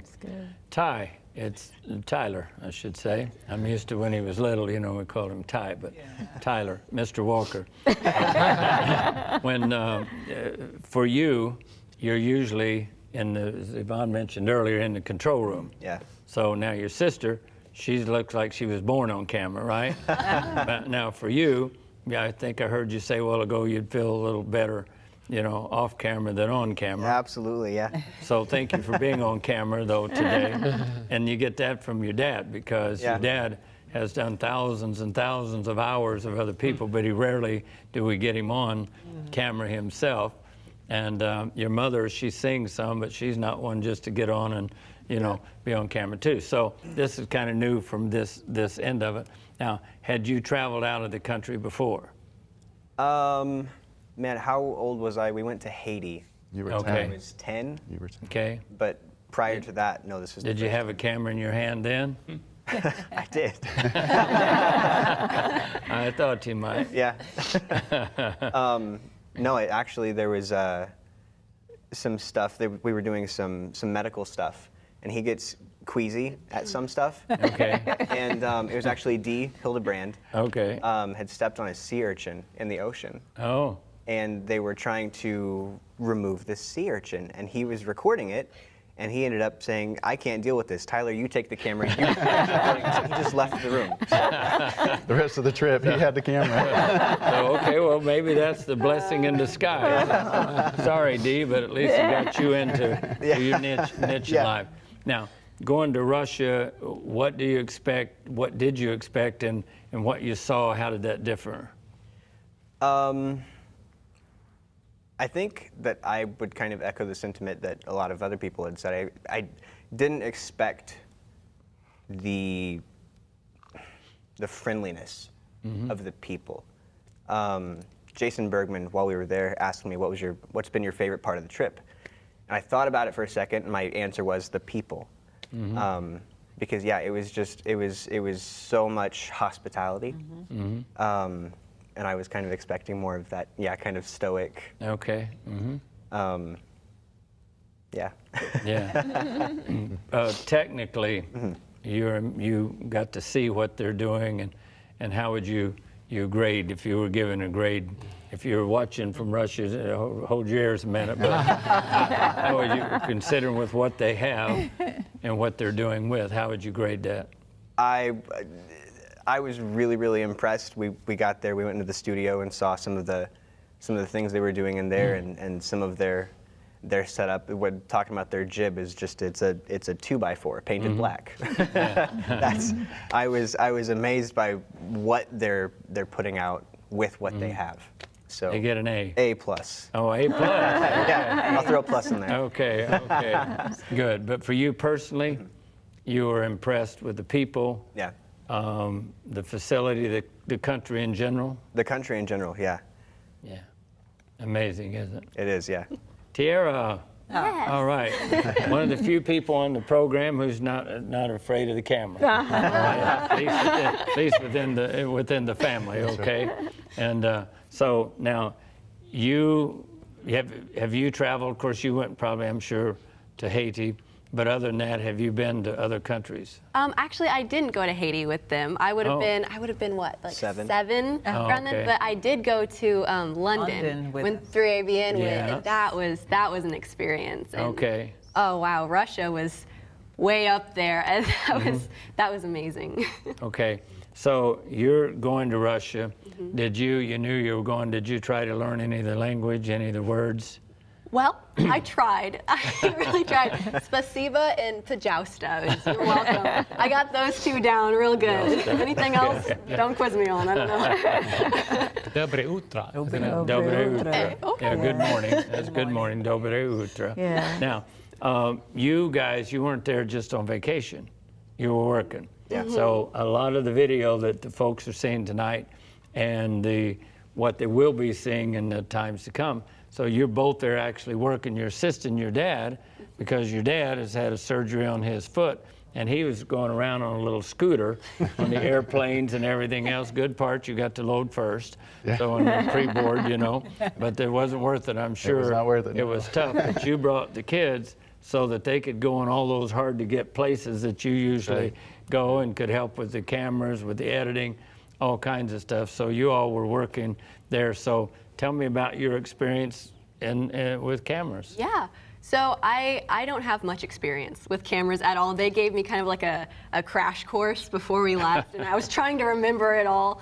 But I was just kind of like their shadow. Anytime they were like, hey, here's a small place, get in it and try to get this shot. I was like, okay. So I try, but it was amazing to see the Russian crew and what little they had and how they stretched it. It was amazing to see the creativity of everybody. It made me just want to learn more and more and more, because they're so amazing, and it's so inspiring. I'm very glad I got that educational experience. And the people, again, you're like Ty, you were surprised they were that friendly? Or? Oh, yes. Yeah, we, as soon as we got to the airport in Nizhny, the greeters came out and gave all of us ladies bouquets of flowers. Nice. And I couldn't stop smiling. I was so amazed by that. That was so kind. I still have those flowers, actually. I took them home with me and I pressed them. So I'm going to keep those forever. Yeah. That was beautiful. And so you got to spend time and was a roommate with your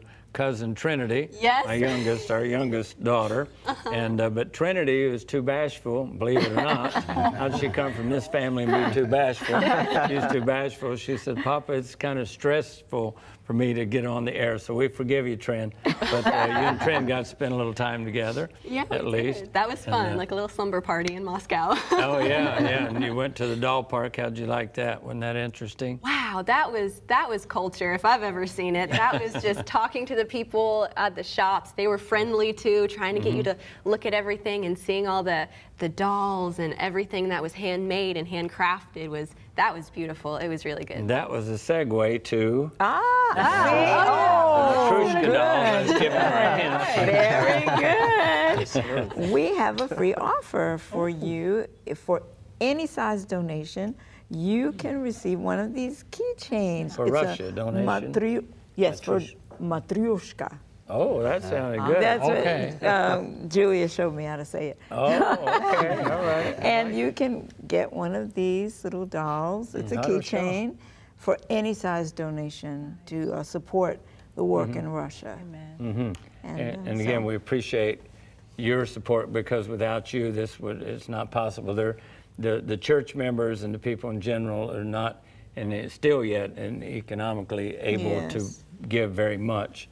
To support what all's going on, but the growth is so rapid and reaching so many people and on so many stations that we need your help. So whether you're from America or around the world, you want to give a tax-deductible love gift, you can send it to 3ABN and put Russia on it. Now we're going to spend a few minutes with Brad. I know this is not your favorite thing to do. I'd much rather be in the control room. I'm sure that. I'm sure that. Like Father likes, the apple doesn't fall far from the tree, they say. And so you went. Tell us about your first time you went. Sure. Okay. So I started working here in 1990, and then we went to 92 in Nizhny. So I was actually 21 years old. 21. When I went. How old are you, Tyler?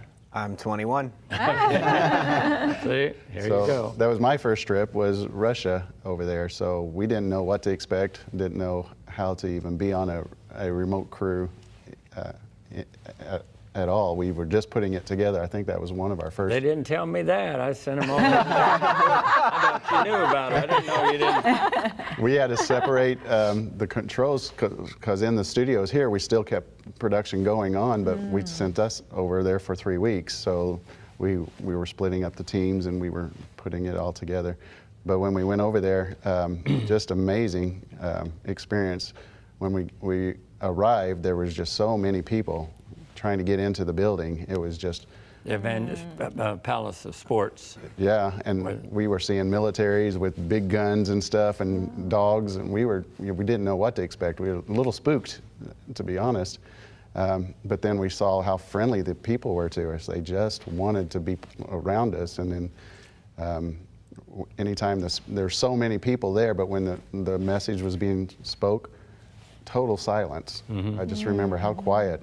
Everybody was just on the edge of their seats listening to every word. And I remember we didn't have enough tape at the time we were recording the tape, because we were just expecting one show a night, or one service a night. And we were calling saying, how can we get more tapes over here? We got 3 shows, three productions going on now. So it was just amazing from that moment on all the way up until now. Just the experience, it was just amazing. Could you feel from the crowd, their desire to hear the word? Did you get that feeling from them? It was such a hunger desire. I mean, they were needing this. It wasn't something that you could just tell that they were forcing their way up, and I remember the altar call, they asked if anybody wanted to receive this gift of Jesus, how they just packed. And we were at the edge of it, and the crowds just packed to the point of hurting. It was just, they were just hurting other people, because they wanted this message so bad, and you still see it today. It's something that just didn't happen and left. It was still there even, on this trip. You could see people want that message, and it's just amazing. I don't know, Danny, I don't know what age you were when you went there at that time. 41, I think. But I can't imagine being 41 years old and carrying a task that, if you look back at it now, how it could not been possible, but if it wasn't God-given, leading it was just... Absolutely. Now this time we got to go back to the Palace of Sports. They had renovated it tremendously, but it was your idea to take Julia. I went with you. What did you want to do there? I wanted to go back there. I just wanted to see if I can remember being 21 years old, being there again. And it was amazing. I got to show my kids, this is where I was standing. This is where, all of the thousands of people were rushing in and was pushing. The doors are different now. The doors at the time were so tall and just heavy wooden doors. And those were the ones they broke off the hinges. The crowds was just pushing in. But the building was still there, and it was just, it was an all moment. And you took Julia and asked her to go sit where she did during the meetings when she came, not knowing God, only coming to hear the Russian language.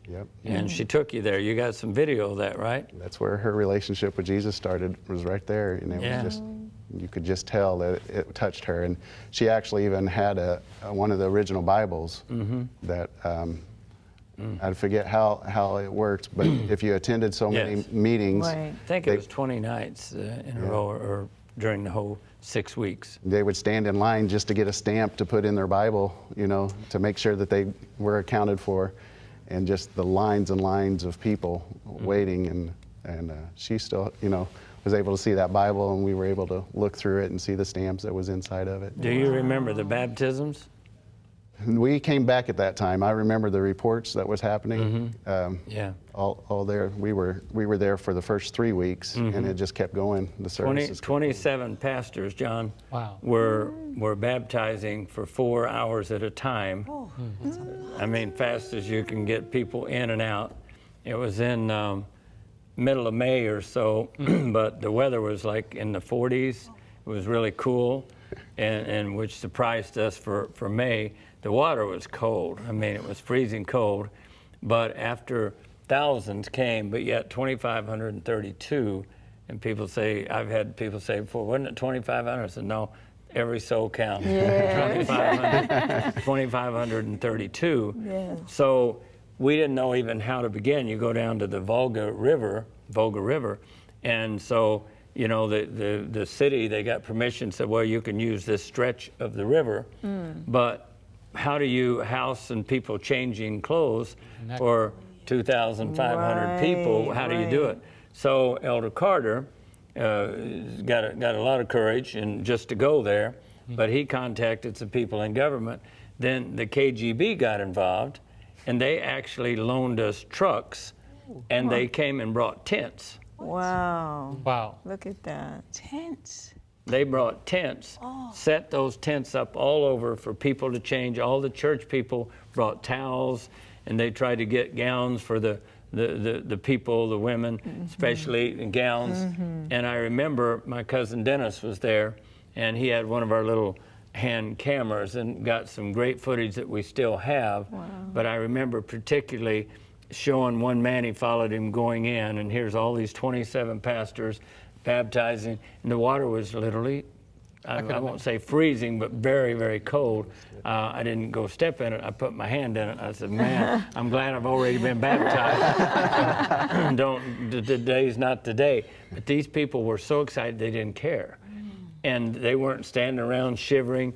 They went in, and so this one man that we used for years on some of the programs, like an intro, shows him going down, and when he comes out of the water, it's almost like steam. It's so cold, but he comes out and he's a smile, just all smiles all the way out. He's just like this, just smiling and praising the Lord. And so to see that, this, the Holy Spirit in such a way being poured out is just, And we've been other places, not that people aren't baptized by the thousands in India and all of those, but you have to realize what was amazing, that for 73 years, no one had been able to speak about God.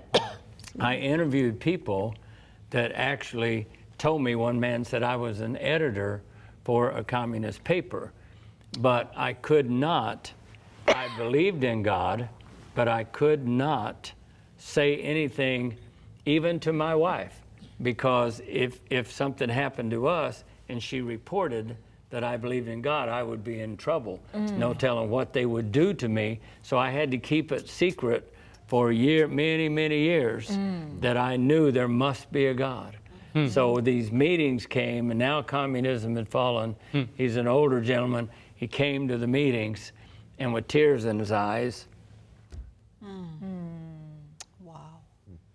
said, I can mention the name of God now. Oh. Wow. I can mention God. I can mention Jesus freely. And yes, and nothing's going to happen to me. And I get to do this now. I never thought I would live to see a day that I could, in Mother Russia, say Jesus, or thank you, Jesus, or praise the Lord, or go to church openly and carry a Bible.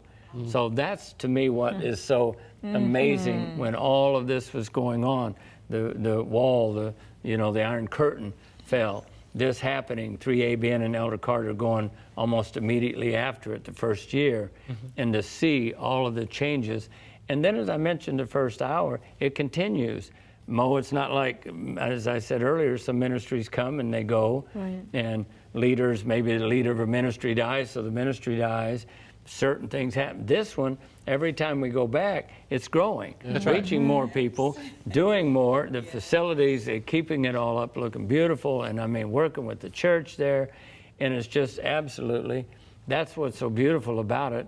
And again, their love for Jesus, they work, I want to say day and night. They're willing to, anytime you need them, but to see that and look at that old footage, and I'd like to show, get to the point where we can show some of that again, because it's a reminder, that for all that Jesus said, go ye into all the world. And years before that, we wondered, how are you going to get to the Iron Curtain? It's impossible. You can't. And then God opens that door, and now the whole Eastern Europe is open, Romania, these other countries. We went to Romania also, saw tremendous sacrifices with the people there. And in the city of Bucharest, the Adventist Church had their headquarters, and the government said, we're going to shut you down. So they wouldn't stop, and they wouldn't stop going to church. So they destroyed the church, and they said, we're going to destroy your conference too, your buildings, so everybody leave. And some of the pastors didn't think they would, and thought, well, if the news and people, this is in 91. And so I was there. I went there shortly after that. And so when we got there, they showed us the building, said, I think maybe seven pastors and their wives were killed because the government came and literally destroyed with the people in it. Right. And so their dedication was so much, we went outside Bucharest, there was a church, it was a tent. And this was in the winter, well, late November, and it was freezing outside, no heat, and it was a tent with as you can imagine, you sit in there and all the wind, it just keeps the snow off of you. And yet it would hold about 500 people packed, and every service was packed. And people couldn't get to it except by walking so far. Very few people had cars, transport didn't get there. And so, or buses get you very close. So week after week, with knowing that still yet the government might, even though it had fallen, that when they order you not to go to church, they did it anyway. And they would sacrifice. And when we went inside, nobody was complaining about, well, Pastor, the heat's it's not quite warm enough, or it's too warm, or it's too cold, or boy, or this. That one hits home with Pastor John. I don't know why, but that one hits home with him sometimes. Or complaining about the seats where you're sitting in, whatever you can do, because that song says there's sunshine in my soul today. Yes. So no matter what it's like. And so we've seen that for these people who've gone through 73 years of communism to now be open. The first night when they did 7,000 people, let them in. Then the second service, 7,000 people. There were still several thousand more, so Elder Carter decided I'll try to do a third one. After that meeting, there were still people. It was like 11 o'clock at night. You couldn't do any more. Somebody was banging, you know, on the window. It's a sports arena in glass. So I asked this translator, would you tell me what they're saying? It was an older gentleman. Wow. And so they were taking megaphones saying in Russian, go away, you'll have to come back tomorrow night. No more meetings, go home. And he wouldn't go home. And people were leaving, beating on the window. I said, what is he saying? So we went over there and she listened through. She said, he says, we've waited 73 years to hear about God. Don't send us home. We demand to hear it tonight. Wow. And that's what we were involved in. God allowed 3ABN and Elder Carter to be there and to see people demanding. They literally, Angie, after the first few days, Brad mentioned one of the big doors off the hinges. People were crowding. Bob Ellis has a picture that he took because he couldn't get in. People about a block and a half long had busted a basement window and were dropping down into a basement to come back up so they could hear about God. And so here, night after night, thousands and thousands and thousands of people who had never been, and on the radios you still hear people from the churches there saying, do not go to these Adventist meetings, do not go to these meetings, you know, and when they're used to the government for 73 years, but these were church leaders from other, you know, the Orthodox Church and what have you, and they went anyway. They said, we're free, we're gonna go. And so they took the subway, they took buses, night after night. So this is historic to me to think of 73 years, how are you going to act now that you can do this? And so then to see thousands of people, and we don't know how many have been baptized from there that just wasn't ready in the 6 weeks, but they continued. And because of that, Elder Carter with 3ABN, Pat and Jean McClintock raised the money to build, I think, along with the church, 10 or 11 churches just in that one city. You know, we were talking to some of the people there, and when we were walking through the market, just like you said, it was so cultural. I'm just so cultural. We were talking to our tour guides or some of the employees of 3ABN, and just talking about the religion, the mindset, the atmosphere. And one of the young ladies said, now you have to remember, we've only been talking about Jesus in this country for 19 years. What were you doing 19 years ago? And it dawned on me, just 19 years? She said, just 19 years we've been talking about Jesus in this country. So she said, it's still a slow process for many that have been around longer than that to just grapple with the fact that there's a text in Job chapter 14 that says, if a tree is cut down, there's barely a chance that it will grow again, yet if its roots remain in the ground, at the scent of water, it will bud again. And you know, the tree had been cut down in Russia for 73 years, but the roots were still in the ground. And when the name of Jesus, the water of life, the tree, as that man, the scent of water was once again born in the former Soviet Union. And look at it now. John Carter and Danny. Yeah, when I think about that combination, What vision? a man with faith and a man with no fear. John Carter, you said that. And no fear and a whole lot of faith. In that combination was a combination that God saw. So when you go back over there and the meetings we had Sabbath morning, you know, the nights we had the meetings there, I just kept looking at the background. Even though I'm looking at the speaker and listening to the music. By the way, the music was phenomenal. Wasn't it? I mean, just amazing. Choir. The music, such a universal language. You don't know what they're saying, but just you know they're praising God. It's beautiful. But I kept looking at the background, the baptisms in the background. Me too. I couldn't. And and when the thing that got me was that picture in the bottom left of the trees in front of a barren building. Remember that picture, Moses? The trees in front of a barren building. And I thought, And look at it today. who would come from America Go all the way over to the Soviet Union, former Soviet Union, just brand new. The dust of communism is still almost all over the city. And you would even think about putting money in a project like that, a dilapidated building. And you go back on that same ground today.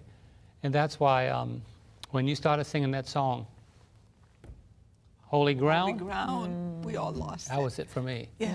And then we ended that Saturday night. I want to spend my life mending broken people. It came to me that Saturday night. I said, Danny, sing that song.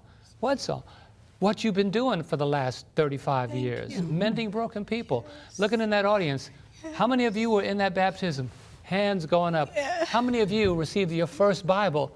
I couldn't snap my camera fast enough. From the people that are down to the people that are in the rising balconies, I couldn't snap my camera fast. I'm looking at people that, how many of you still have your Bible? And not many hands, I think they were giving their Bibles away. I spoke to some of them as best they could communicate to a family. And then, I don't know if you mentioned this. I don't know. But when they gave you those plaques of recognition. Yeah, I didn't mention it. And I know that we'll get a chance to see those pictures of the people. When it was not just saying, thank you, Danny, for the vision, thank you for 3ABN, but then when the translation came through, that the three major conference leaders were the fruit of that baptism in 1992. And I got to know their stories. Stories that they don't tell in public. One man in particular sat down and says, I don't tell anyone this story, and I won't tell the story. But all three of the conference leaders that are in position now were the fruit of that baptism. And so, you know, you think of the pebble in the pond concept, Yvonne, Brad. The pebble in the pond concept. Who would think that the Lord, I said to myself, and Angie and I were sat down, we're a mess. I mean, I mean, I don't get emotional that easily, but it was not the emotion part of it. That was the big thing for me. It was just realizing that I could not get away from the fact, and I said this to Angie, I said, when that car stopped in front of that building, I think I saw the Lord in heaven go like this. They finally got it. I said that to Angie, I said, they got it. While they're fixing an engine, the Lord said, Brad, Tiara, Tyler, Moses, Yvonne, my honey, the Lord said, got it. I know a building. And I said to Angie, when the Lord says, I know the plans I have for you. Yes. It's going to take time. We're going to get those walls down. And when they do, I know exactly. You drive around, I'll stop the car where I know the time's going to be. So I think about those people that are watching, listening to this program. If you do nothing, but many of you can't go to Russia. Right. But you can see that the souls that are still there in Russia, that are thirsting. You know, technology is great, but all that technology one day is going to be just a pile of dust. But the people that are going to walk through the gates into the New Jerusalem are going to say, there's only one other song I thought about when I got on the plane. Which one is it? Thank you for giving to the Lord. I am a life that was changed. And so you think of $40,000 and you measure that against eternity and a soul. And a soul.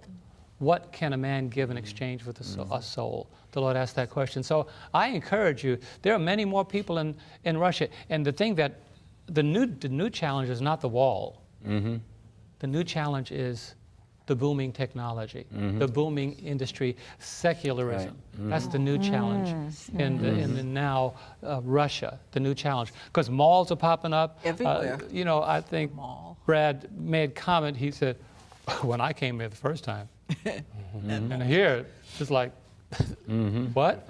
Cars are riding on tires that they were afraid to go too fast because you'll blow up, as compared to Mercedes and BMWs. What a society. That's the new challenge. So you can't stop now, as one person says, when the finish line is in sight. This is not the time to stop running. So the finish line is in sight. The signs around the world are as Ellen White says, are portentous. They are everywhere. They're booming. They're like a pimple that's ready to pop.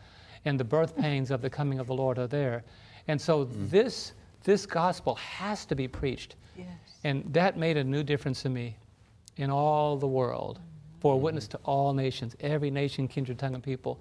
And so when we looked in the faces of our Russian brothers and sisters, it didn't matter if I didn't understand, but I knew that one day somebody, I know Moses, a lot of people say in heaven's going to be Spanish.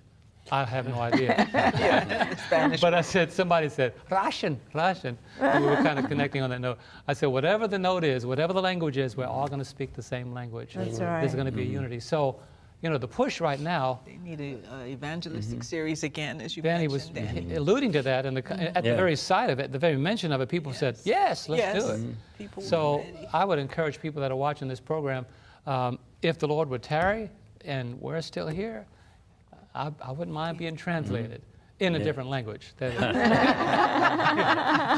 takes on two terms. Absolutely. You know, one of the, I guess, defining moments was we stayed at the Russia Hotel. Yeah. And I remember saying, Lord, what are we going to do with all these people? Because we feel responsible too. We're over there.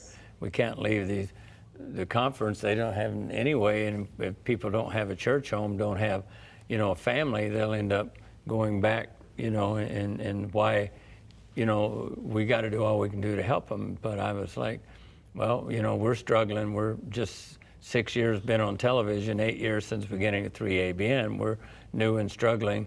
That's going to take a lot of money. It's going to take, you know, a lot of time. What do we do? And I remember walking outside by myself, and the scripture came to me, Psalms 2:8. Ask of me, and I'll give you the heathen for thine inheritance, and the uttermost parts of the earth for thy possessions. So Jesus said, go ye. So when I've always think of that, and always have, go ye into all the world.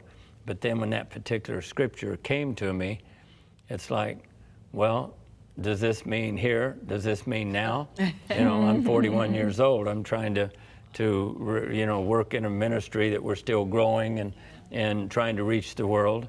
And I knew this could be you know, a lot of money financially, distraction of time, many trips, which now has been over 20, you know, to Russia. But I knew it was the Lord, because ask of me and I'll give you the heathen for thine inheritance, the uttermost parts of the earth. So I actually got out a little bit of grass and sidewalks, and I jumped up and down. And I said, is this terra firma? It feels like I'm standing on actual ground. And he said, go ye into all the world. So I said, okay, Lord, we'll do this, but you have to supply every need.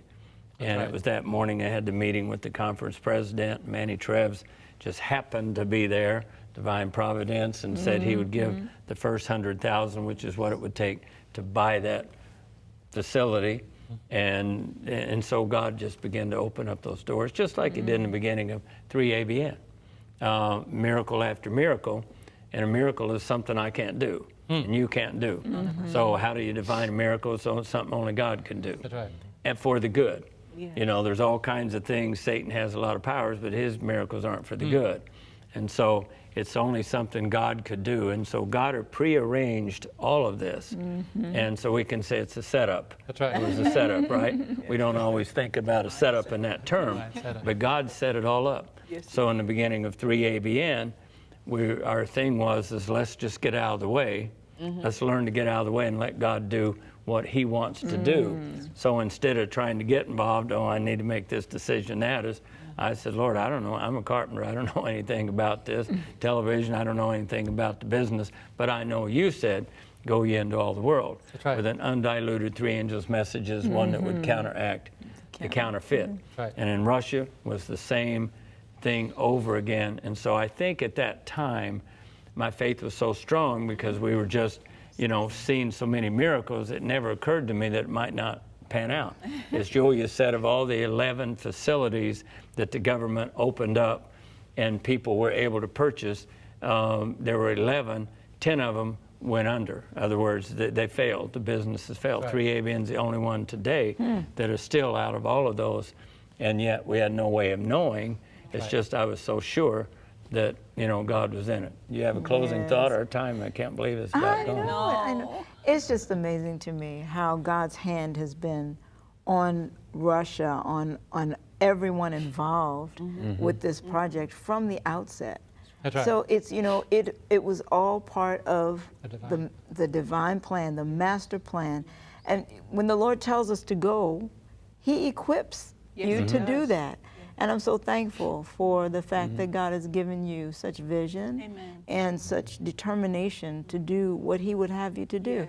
Because once he knows that God is telling him to do something, that's it. He's just gone. Right. So praise the Lord for that. I'm so Jeremiah thankful 32. for that. Behold, I am the Lord, the God of all flesh. Is there anything too hard for me? That's right. Can you hear him asking that question? Right. And the answer is no. Right. Well, we praise the Lord and we thank you for your prayers and financial support of 3ABN Russia. So tonight, Ms. Yvonne's already showed you little Matrushka dolls. How do you say it the way you should? Matryushka. That was good. That's good. Sounded Russian. I say Matrushka dolls, but any donation of any amount, we'll be happy to send you one of these absolutely free as a thank you. Well, I can't believe it, but our time is all gone for this evening. So until we see you next time, may the Lord richly bless you abundantly more than you could ever ask or think. Amen.